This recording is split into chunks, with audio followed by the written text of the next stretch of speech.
পড়তেছি বিশ্ব সংবাদ। রোজার মধ্যে গাজায় ত্রাণ ও পণ্যের প্রবেশ বন্ধ করল ইসরায়েল।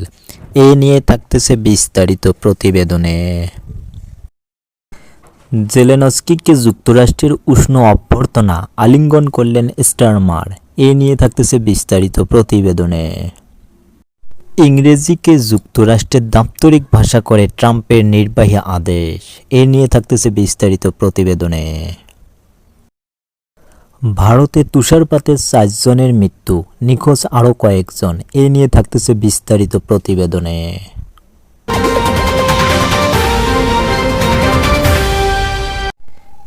এবারে বিস্তারিত। রোজার মধ্যে গাজায় ত্রাণ ও পণ্যের প্রবেশ বন্ধ করল ইসরায়েল। মুসলিমদের পবিত্র রমজান মাসের শুরুতেই ফিলিস্তিনের যুদ্ধ বিধ্বস্ত গাজা উপত্যকায় সব ধরনের ত্রাণ ও পণ্যের প্রবেশ বন্ধ করে দিয়েছে ইসরায়েল। 3 পর্যায়ের যুদ্ধবিরতি চুক্তির আওতায় গত 19 জানুয়ারি অঞ্চলটিতে মানবিক সহায়তা প্রবেশের সুযোগ দিয়েছিল দখলদার ইসরায়েল, কিন্তু প্রথম দফায় যুদ্ধবিরতির মেয়াদ গতকাল শনিবার শেষ হয়েছে। হামাসকে হুঁশিয়ার করে রোববার ইসরায়েল জানায়, যুদ্ধবিরতির মেয়াদ বাড়ানোর বিষয়ে হামাস রাজি না হলে পরিণতি ভয়াবহ হবে। তবে যুদ্ধবিরতিকে ভিন্ন দিকে নিয়ে যাওয়ার অভিযোগ করছে ফিলিস্তিনের স্বাধীনতাকামী সংগঠন হামাস। তারা বলেছে, গাজায় ত্রাণের প্রবেশ বন্ধ করে দেওয়া নির্যাতনের এক সহজ উপায় যুদ্ধাপরাধ ও চুক্তির ঘোড়াতের লঙ্ঘন করা। উল্লেখ্য, ইসরায়েলের প্রধানমন্ত্রী বেনিয়ামিন নেতানিয়াহুর গড়িমসিতে দ্বিতীয় দফায় যুদ্ধবিরতির ব্যাপারে ইসরায়েল ও হামাস এখনও কোনো সমঝোতায় পৌঁছাতে পারেনি। দ্বিতীয় দফায় যুদ্ধবিরতি হলে গাজা থেকে ইসরায়েলি বাহিনী প্রত্যাহার এবং একটি টেকসই চুক্তির বিনিময়ে নিজেদের কাছে থাকা অবশিষ্ট জিম্মিদের মুক্তি দেবে হামাস।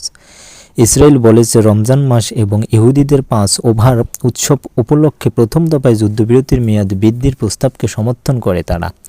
ইসরায়েলি কর্তৃপক্ষ জানায়, মার্কিন প্রেসিডেন্ট ডোনাল্ড ট্রাম্পের প্রশাসনের মধ্যপ্রাচ্য বিষয়ক দূত স্টিভ উইটকফের তরফে এ প্রস্তাব এসেছে। ইসরায়েলি প্রধানমন্ত্রীর কার্যালয় জানান, নতুন এ প্রস্তাবে হামাসকে ইসরায়েলি অর্ধেক জিম্মিদের বর্ধিত যুদ্ধবিরতি মেয়াদের শুরুর প্রথম দিন এবং বাকিদের স্থায়ী যুদ্ধবিরতির পৌঁছানোর পর মুক্তি দেওয়ার কথা বলা হয়েছে। তবে এ বিষয়ে হামাস ও ইসরায়েলের মধ্যে যুদ্ধবিরতি নিয়ে কাজ করা যুক্তরাষ্ট্র, মিশর বা কাতারের তাৎক্ষণিক মন্তব্য জানায়নি। শুক্রবার 28 ফেব্রুয়ারি রাতে হামাস জানায়, যুদ্ধবিরতির দ্বিতীয় ধাপ কার্যকর হবে এমন নিশ্চয়তা ছাড়া তারা প্রথম ধাপের যুদ্ধবিরতির মেয়াদ বাড়াতে সম্মত হবেন না।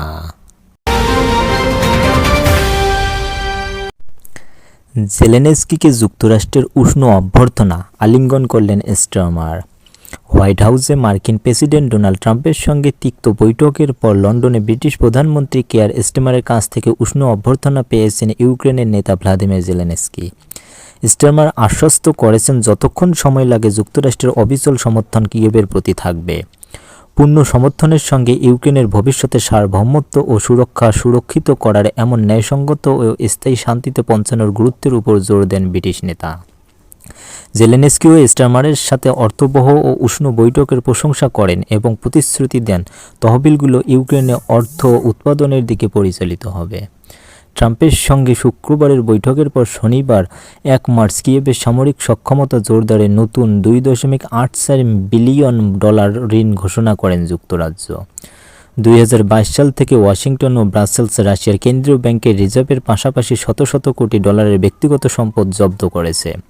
পশ্চিমা কর্মকর্তারা তহবিলের কিছু অংশ ইউক্রেনে পাঠানোর প্রস্তাব করেছেন।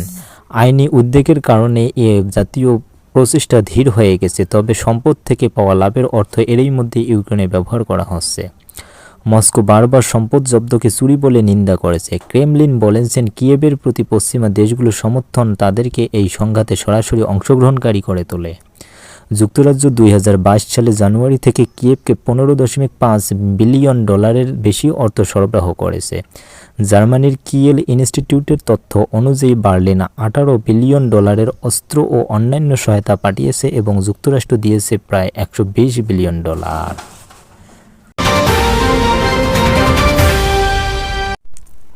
ইংরেজিকে যুক্তরাষ্ট্রের দাপ্তরিক ভাষা করে ট্রাম্পের নির্বাহী আদেশ। মার্কিন প্রেসিডেন্ট ডোনাল্ড ট্রাম্প শনিবার ইংরেজিকে যুক্তরাষ্ট্রের দাপ্তরিক ভাষা হিসেবে মনোনীত করেছেন। তিনি বলেছেন, এটি সারা বিশ্ব থেকে আগত অভিবাসীদের দেশ হিসেবে পরিচালিত করতে এবং পরিস্থিতি বাড়াইতে দেশটিতে সংহতি আনবে। খবর এএফপির।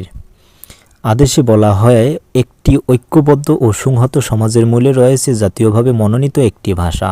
একটি সুনির্দিষ্ট ভাষার স্বাধীনভাবে ভাব বিনিময়ের মাধ্যমে যুক্তরাষ্ট্রের নাগরিকরা জাতীয় মূল্যবোধকে শক্তিশালী করবে এবং আরও সুসংহত ও দক্ষ সমাজ গঠন করবে। এই আদেশটি 1990-এর দশকে তৎকালীন প্রেসিডেন্ট বিল ক্লিনটনের আমলে প্রদত্ত রাষ্ট্রপতির আদেশ রদ করে, যেখানে ফেডারেল সংস্থা এবং ফেডারেল তহবিল প্রাপ্ত সংস্থাগুলিকে ইংরেজি ভাষাভাষীদের সহায়তা প্রদানের নির্দেশ দেওয়া হয়েছিল। নতুন আদেশে বলা হয় ইংরেজি ছাড়াও অন্য ভাষায় কতটা সাহায্য প্রদান করা হবে তা নির্ধারণের জন্য সংস্থাগুলো এখনও নমনীয় থাকবে। নির্বাহী আদেশে আরও বলা হয় এই আদেশের কোনো কিছুই কোনো সংস্থার পরিষেবাগুলোতে কোনো পরিবর্তনের নির্দেশ দেয় না। এতে আরও বলা হয় সংস্থা প্রধানদের তাদের নিজ নিজ সংস্থার লক্ষ্য পূরণ এবং আমেরিকান জনগণকে দক্ষতার সঙ্গে সরকারি পরিষেবা প্রদানের জন্য কী প্রয়োজন তা নির্ধারণ করার ক্ষমতা দেওয়া হয়েছে। ট্রাম্প তার ক্ষমতা গ্রহণের প্রথম সপ্তাহেই দেশটিতে তার ডানপন্থী স্ট্যাম্পটা লাগানোর জন্য একগুচ্ছ নির্বাহী আদেশ জারি করেছেন। তার অনেক আদেশকে আদালতে চ্যালেঞ্জ করা হচ্ছে, যদিও হোয়াইট হাউস স্বীকার করে মার্কিন যুক্তরাষ্ট্রে 350টিরও বেশি ভাষার কথা বলা হয়। তবে আদেশে বলা হয়েছে ইংরেজি আমাদের প্রজাতন্ত্রের প্রতিষ্ঠার সময় থেকেই জাতির ভাষা এবং আমাদের জাতির ঐতিহাসিক পরিচালনার দলিল। স্বাধীনতার ঘোষণাপত্র এবং সংবিধান অন্তর্ভুক্তি সবই ইংরেজিতে লেখা হয়েছে। দেশটিতে ইংরেজি সংখ্যাগরিষ্ঠ ভাষা। তবে 2019 সালে মার্কিন সরকারের পরিসংখ্যান অনুসারে প্রায় 6,80,00,000 মানুষ বাড়িতে ইংরেজি ছাড়া অন্য কোনো ভাষায় কথা বলে। অনুমান করা হয় আমেরিকায় 4 কোটির বেশি মানুষ বাড়িতে স্প্যানিশ ভাষায় কথা বলে থাকে।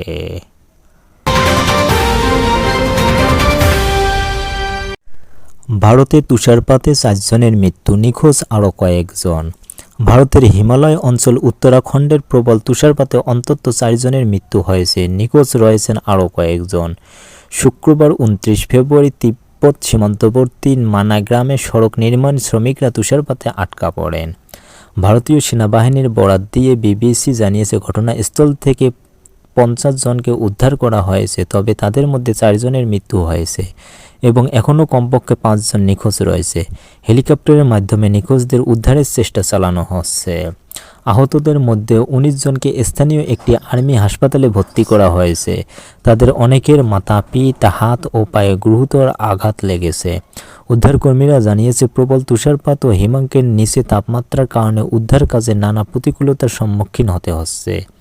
একটি ভিডিওতে দেখা গেছে উদ্ধারকারীরা কয়েক ফুট উঁচু বরফের স্তূপের মধ্য দিয়ে আহত স্ট্রেচারে করে নিয়ে যাচ্ছে। মানা গ্রামের সাবেক গ্রাম কাউন্সিলর সদস্য গৌরব কনওয়ার জানান, সীমান্তবর্তী এই এলাকায় সাধারণত কেউ স্থায়ীভাবে বসবাস করে না। সেখানে সীমান্ত সড়কে কাজ করা শ্রমিকরা শীতকালে অবস্থান করেন এবং কিছু সেনা সদস্যও মোতায়েন করা থাকে। উত্তরাখণ্ডের মুখ্যমন্ত্রী পুষ্কর সিং ধামি জানিয়েছেন বর্ডার রোডস অর্গানাইজেশনের একটি ক্যাম্পে তুষারপাতের পর উদ্ধারকারী দল উদ্ধার তৎপরতা চালাচ্ছে। এদিকে ভারতের আবহাওয়া বিভাগ আগেই উত্তরাখণ্ড, হিমাচল প্রদেশ এবং জম্মু কাশ্মীরের বেশ কয়েকটি জেলার ভারী বৃষ্টিপাত ও তুষারপাতের সতর্কতা জারি করেছিল। কমলা সতর্কতা থাকার পরেও দুর্ঘটনাটি ঘটায় উদ্বেগ প্রকাশ করেছে স্থানীয় কর্মকর্তারা।